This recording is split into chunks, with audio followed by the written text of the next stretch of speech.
Friends, welcome to my channel Tunga Pakashale. Friends, ಇವತ್ತು ಮದುವೆ ಮನೆಗಳಲ್ಲಿ ಮಾಡ್ತಾರಲ್ಲ ನುಗ್ಗೆಕಾಯಿ ಸಾಂಬಾರು, ಸೇಮ್ ಮದುವೆ ಮನೆ ಸ್ಟೈಲಲ್ಲಿ ನುಗ್ಗೆಕಾಯಿ ಸಾಂಬಾರು ಯಾವ ರೀತಿ ಮಾಡೋದು, ನುಗ್ಗೆಕಾಯಿ ಆಲೂಗಡ್ಡೆ ಬದನೆಕಾಯಿ ಹಾಕಿ ಸಾಂಬಾರು ಯಾವ ರೀತಿ ಮಾಡೋದು ಅಂತ ನೋಡೋಣ ಬನ್ನಿ. ಫಸ್ಟ್ ಸಾಂಬಾರು ಪುಡಿಗೆ ಏನೇನು ಬೇಕು ಅಂತ ನೋಡೋಣ. ಫ್ರೆಂಡ್ಸ್, ಒಂದು 5 ಟೇಬಲ್ ಸ್ಪೂನ್ ಧನಿಯಾ ತೊಗೊಳ್ಳಿ, 1 ಟೇಬಲ್ ಸ್ಪೂನ್ ಮೆಂತ್ಯ, ಒಂದು ಸ್ವಲ್ಪ ಕರ್ಬೇವಿನ ಸೊಪ್ಪು ತೊಗೊಳ್ಳಿ, ಒಂದು 2 ಟೇಬಲ್ ಸ್ಪೂನ್ ಉದ್ದಿನಬೇಳೆ, ಒಂದು 2 ಟೇಬಲ್ ಸ್ಪೂನ್ ಕಡಲೆಬೇಳೆ, ಒಂದು 2 ಟೇಬಲ್ ಸ್ಪೂನ್ ಜೀರಿಗೆ, ಒಂದು 20 ಬ್ಯಾಡಗೆ ಮೆಣಸಿನ್ಕಾಯಿ ತೊಗೊಂಡಿದ್ದೀನಿ. ಇದರಲ್ಲೇ ಖಾರ ಇರುತ್ತೆ, ನಿಮಗೆ ಬೇಕಾದರೆ ಗುಂಟೂರು ಮೆಣಸಿನ್ಕಾಯಿ ಹಾಕ್ಕೊಳ್ಳಿ. 1 ಟೇಬಲ್ ಸ್ಪೂನ್ ಗಸಗಸೆ. ಈಗ ಹೇಗೆ ಮಾಡೋದು ಅಂತ ನೋಡೋಣ ಬನ್ನಿ. ಫ್ರೆಂಡ್ಸ್, ಒಂದು ಬಾಣಲಿ ಬಿಸಿಗೆ ಇಟ್ಟಿದ್ದೀನಿ. ಒಂದು 2 ಟೇಬಲ್ ಸ್ಪೂನ್ ಎಣ್ಣೆ ಹಾಕ್ಕೊಳ್ಳಿ. ಎಣ್ಣೆ ಕಾಯಲಿ. ಫ್ರೆಂಡ್ಸ್, ಎಣ್ಣೆ ಕಾಯ್ದಿದೆ. ಕಡಲೆಬೇಳೆ ಹಾಕ್ಕೊಳ್ಳಿ. ಉದ್ದಿನಬೇಳೆ ಹಾಕ್ಕೊಳ್ಳಿ.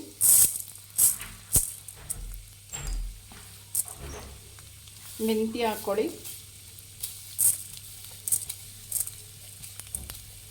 ಜೀರಿಗೆ,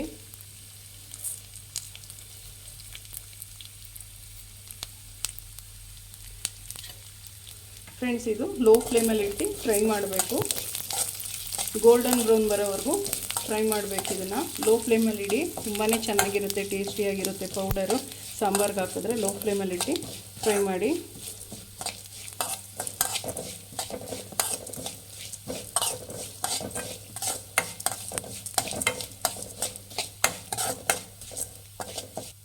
ಫ್ರೆಂಡ್ಸ್, ನೋಡಿ ಸಾಕು, ಇಷ್ಟು ಕರ್ಬೇವಿನ ಸೊಪ್ಪು ಹಾಕ್ಕೊಳ್ಳಿ.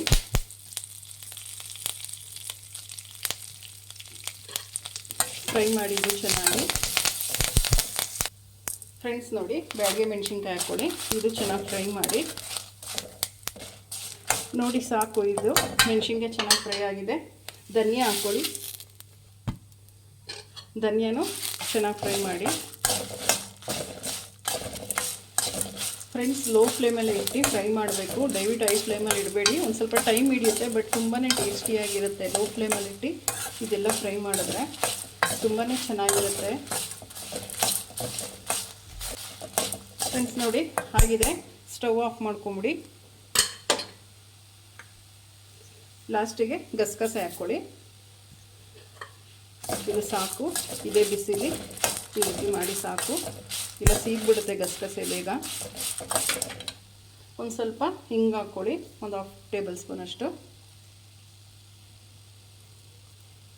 ಸಾಕು.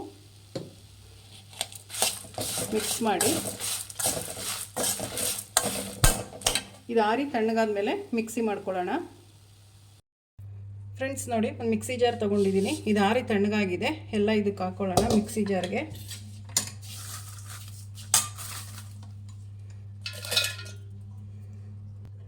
ಫ್ರೆಂಡ್ಸ್, ನೋಡಿ ಇದನ್ನು ಕ್ಲೀನಾಗಿ ನುಣ್ಣಗೆ ಗ್ರೈಂಡ್ ಮಾಡ್ಕೊಂಬರೋಣ. ಫ್ರೆಂಡ್ಸ್, ನೋಡಿ ಇಷ್ಟು ನುಣ್ಣಗಿರಬೇಕು, ಸಾಕು. ಫ್ರೆಂಡ್ಸ್, ನೋಡಿ ಸಾಂಬಾರು ಪುಡಿ ಸರ್ವ್ ಮಾಡಿದ್ದೀನಿ. ನೀವು ನಿಮ್ಮ ಮನೇಲಿ ಮಾಡಿ ಹೇಗೆ ಬಂತು ಅಂತ ಹೇಳಿ. ಪ್ಲೀಸ್ ನಮ್ಮ ಚಾನಲ್ನ ಸಬ್ಸ್ಕ್ರೈಬ್ ಮಾಡಿ, ಪಕ್ಕದಲ್ಲಿರೋ ಬೆಲ್ಲೈಕನನ್ನು ಕ್ಲಿಕ್ ಮಾಡಿ. ನಾನು ಅದೇ ವಿಡಿಯೋ ಅಪ್ಲೋಡ್ ಮಾಡಿದ್ರೆ ನೋಟಿಫಿಕೇಷನ್ ಬರುತ್ತೆ. Thank you for watching. ಮುಂದಿನ ವಿಡಿಯೋದಲ್ಲಿ ಭೇಟಿಯಾಗೋಣ. ನಮಸ್ಕಾರ. ಫ್ರೆಂಡ್ಸ್, ಇದೇ ಈಗ ಪೌಡ್ರ್ ಯೂಸ್ ಮಾಡಿಬಿಟ್ಟು ನುಗ್ಗೆಕಾಯಿ, ಆಲೂಗೆಡ್ಡೆ, ಬದನೆಕಾಯಿ ಹಾಕಿ ಹುಳಿ ಸಾಂಬಾರು ಯಾವ ರೀತಿ ಮಾಡೋದು ಅಂತ ತೋರಿಸ್ತೀನಿ. Thank you for watching.